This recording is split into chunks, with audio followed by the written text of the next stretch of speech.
Hello guys! So ngayon ay mag-i-install naman tayo ng gas filter sa ating motor.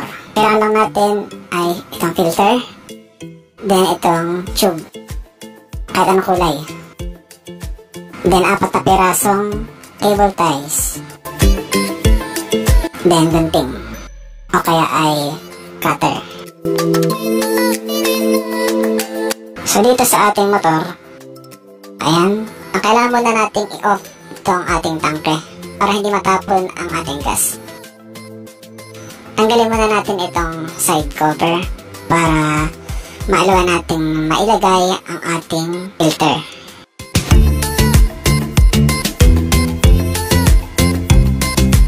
Ayan, so dati na ito may filter. Papalitan lang natin dahil luma na at matigas na yung tube.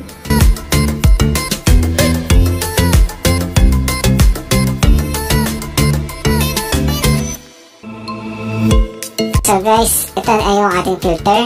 Ang paglalagay ng filter, kailangan ay ito yung nasa baba, yung mayroong yellow, then ito sa taas, yung wala ang yellow. Then papasok yung gas at masasala ng filter bago dumiretso sa ating carburetor. Lagyan natin ng tube, flexi lang. Ayan.